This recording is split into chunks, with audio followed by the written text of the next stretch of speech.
Just back from a week holiday in Kos. This is some video that I took, and I'm just going to do a voiceover because I'm still quite shy about speaking into a camera in public. So the easy way to get around it is just to do a voiceover. So some observations then. The first one is that I didn't really see many lines in the sky at all, unlike what I saw when I visited London in particular. So deep blue skies for the whole week. Second thing that I noticed was about the Greek people themselves. In general, exceptionally friendly and quite curious, really, quite keen to ask where we were from. And I'd been to Spain in Malaga in April, and there I did encounter, I think the Spanish people. They are quite hostile towards British people. I remember menus being thrown across the table in Spanish restaurants in Malaga. None of that behaviour at all in Greece. And I think maybe some of it might be down to the fact that in Greece, I don't think that there's the same Brits abroad thing of Britons buying Airbnb places with British credit, which then inflates local house prices, which then harms young local Greek people who are priced out of the property market. That definitely happens in Spain. It's what do they call it? Home and Away Under the Sun or something like that. These TV property porn programs, which encourage Brits to load up on debt, go and take their debt to Spain, and outbid Spanish people who are less prepared to take on these huge amounts of debt that allow Brits to pay sky high prices for local property, and as I say, in the process price out local Spanish people. I don't think that happens to anywhere near the same extent in Greece. Maybe it's because it's further away from Britain. Second thing that I noticed was culturally was that Greeks employ their own people. They give their own young people a chance. So in the tavernas and bars, we were served by Greek people rather than by, like in Malaga, it was all sorts of people, which I thought it was good that Greeks give their own people a chance, and it felt more like being abroad in a foreign country rather than Malaga, where it just could have been anywhere really. The other thing that I would say too was that there was one encounter that I had with a waiter, and I asked him who were the best tourists, who were the worst tourists, and what he said about British people was quite interesting. He said that British people in some ways are good because they spend a lot of money on alcohol, but when they're drunk they can become exceptionally rude. And I did notice some of this rude behaviour myself, that at the airport coming home there was this lady who she was, judging by her accent, somewhere from Surrey, quite posh, and she did this sort of passive aggressiveness of she asked for some sort of Greek pastry, and the Greek lady, she didn't do it at the right time, so she was doing it near the till, so this person had to go back and get it for her, and she didn't like the type of pastry that she was given. She wanted a different one of the same variety because she said that the corner of this one wasn't, it was, I don't know, missing or something. It wasn't quite right. And she did this in this exceptionally passive aggressive way, saying thank you, but it wasn't it was this aggressive thank you, and yeah, I think also as well what I notice is this sort of status anxiety that a lot of English people have, that they live in a country where there's this, it's defined by the class system. So there's huge amounts of status anxiety about where you are, your position within the class system. It's difficult. So people are constantly trying to project this notion that they're in a higher social class, maybe, to the one that they actually belong in. Whereas Finns are just not like that at all. There's no class system here, which just, I don't know, it just makes things a lot easier. People tend to be a lot more relaxed about themselves, and as a result of that, they tend to be relaxed, more relaxed in their dealings with other people, because they don't have the same sort of status anxiety.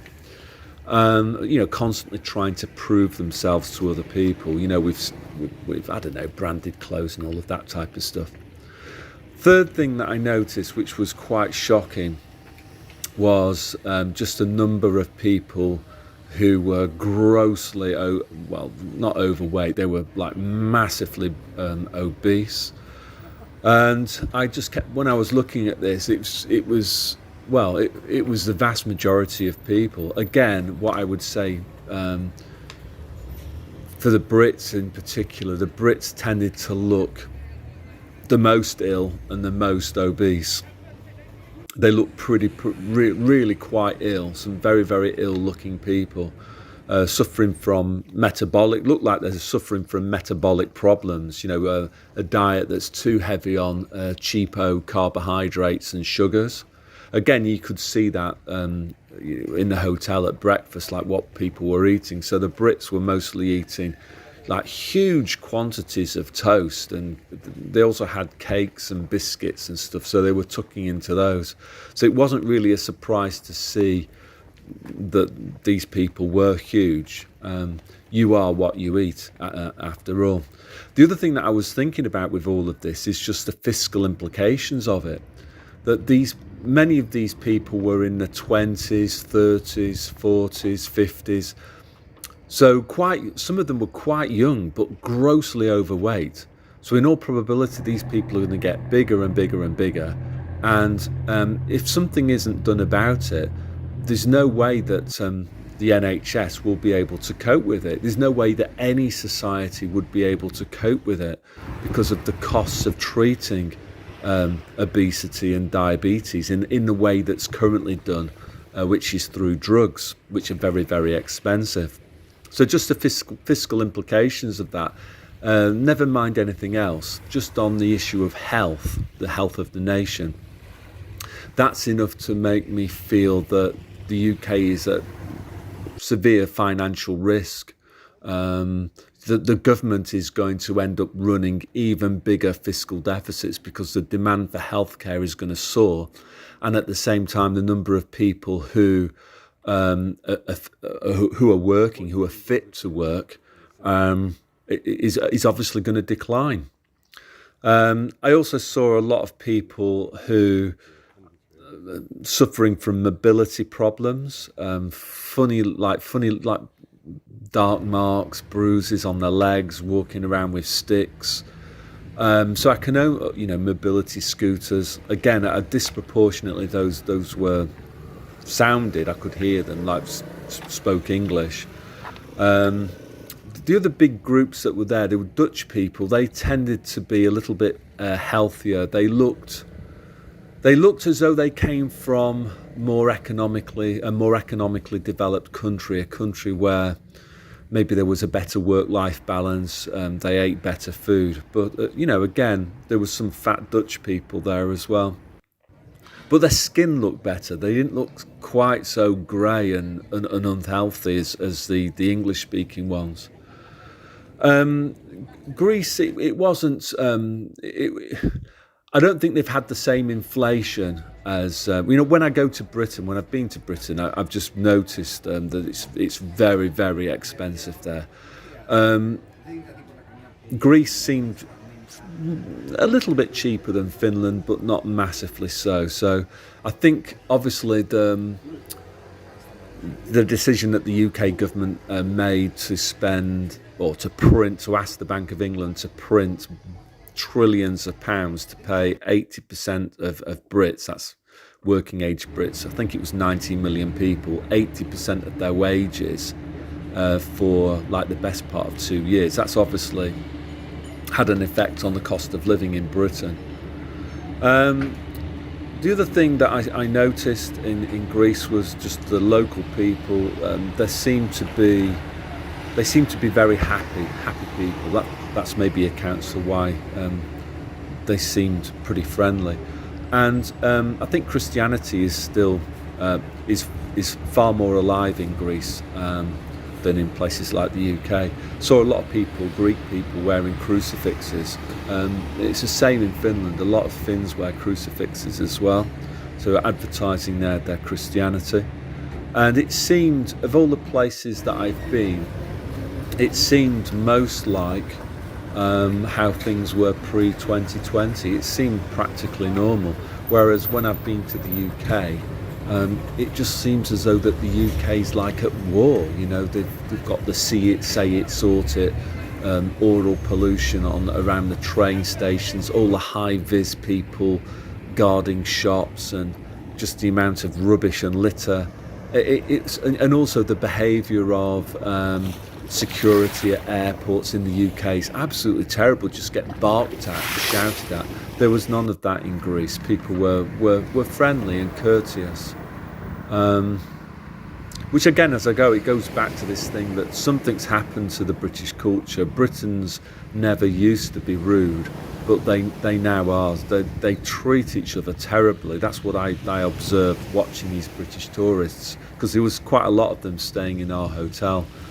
And they were all like eyeing each other up, trying to play these social one-upmanship games. So I didn't. Oh, and the other thing that was quite amusing was that, the whole point about going to Greece, I think, is that you go and swim in these beautiful, crystal clear coastal waters in the sea. You can see fit. All the Brits in the hotel, they were up on this, there was a rooftop pool. So they had this obsession with a swimming pool, which I don't understand that when you've got the sea, but that's a minor point. Something else that I observed, and this is for all nationalities, was this, let's call it a phenomenon of kidults. So kidults are like, people who sort of behave as though they were teenagers when they're in their 40s and 50s, So there was some of that which I thought was strange.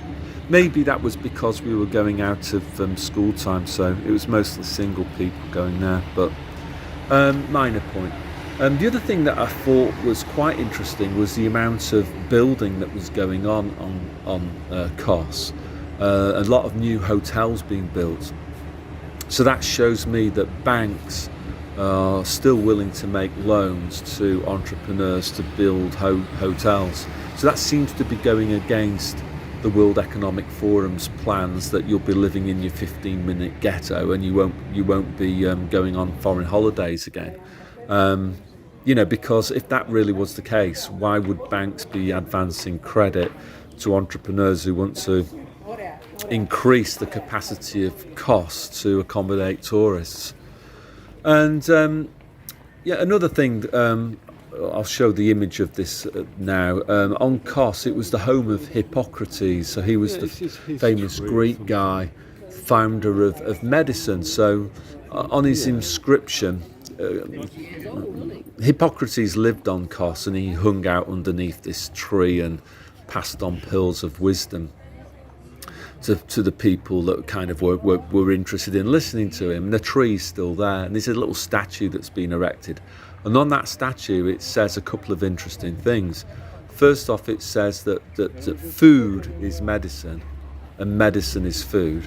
So for me, with the carnivore diet, paleo, that's become more apparent to me, that most health problems can be fixed through a good diet, or prevented through a good diet. And indeed, that's the second thing that Hippocrates said, which is that prevention is better than cure, and that you are what you eat.